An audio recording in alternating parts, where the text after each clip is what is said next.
এইবাৰ পূৰ্ণিমাত আপোনালোকে special এট্ৰাকশ্যন water বনাই ল'ব বা যিটোক ভিনাছ ৱাটাৰ বুলিও কোৱা হয়। ফুল মুনতো মুন ৱাটাৰ বনাই থাকে আপোনালোকে। এইবাৰ কি কৰিব, অকণমান পানী ল'ব, ধৰক 1 লিটাৰমান পানী লৈছে, তাত গোলাপৰ পাহি দিব, ফ্ৰেছ হ'লেও হ'ব, শুকান হ'লেও হ'ব, গোলাপ জল দিব, নাটমেগ দিব, অকণমান ডালচেনিৰ গুড়ি দিব।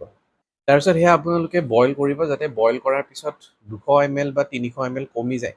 বাকী যিমানখিনি ৰৈ যাব সেয়া আপোনালোকে মাটিৰ পাত্ৰ এটাত ল'ব আৰু সেয়া আপোনালোকে চন্দ্ৰৰ পোহৰত ৰাখিব 2 ঘণ্টা বা 3 ঘণ্টা কমচে কম। ফিল্টাৰ কৰিব আৰু সেইখিনি পানী স্প্ৰে বটল এটাত ভৰাই ল'ব। আৰু যেতিয়া আপোনালোকে ক'ৰবাত মিটিঙত যায়, কাষ্টমাৰৰ লগত ডিল কৰিব লগা থাকে, য'ত মানে আপুনি বিচাৰে যে মানুহ আপোনাৰ প্ৰতি এট্ৰাক্টেড হয়, যোৱাৰ আগতে সেই পানীখিনি অকণমান নিজৰ ওপৰত ছটিয়াই ল'ব আৰু দেখিব চেঞ্জেছ কেনেকুৱা আহে। এনেকুৱা আৰু যদি টিপছ বিচাৰিছে, তেতিয়াহ'লে 7 তাৰিখে ৰাতি 8টাত আমাৰ এখন ফ্ৰী ৱেবিনাৰ হ'ব গৈ আছে। য'ত এনেকুৱা সৰু সুৰা ৰেমেডিও মই শ্বেয়াৰ কৰিম, লগতে যিহেতু দিৱালী আহি আছে, দিৱালীৰো কিছুমান মই ৰেমেডিজ ফ্ৰীতে শ্বেয়াৰ কৰিম আৰু নিউমাৰলজিৰ কথাও কিছুমান আপোনালোকৰ লগত শ্বেয়াৰ কৰিম। লিংক ডেছক্ৰিপশ্যনত আছে, জইন কৰি ল'ব আৰু এই ফ্ৰী ৱেবিনাৰখন এটেণ্ড কৰি ল'ব।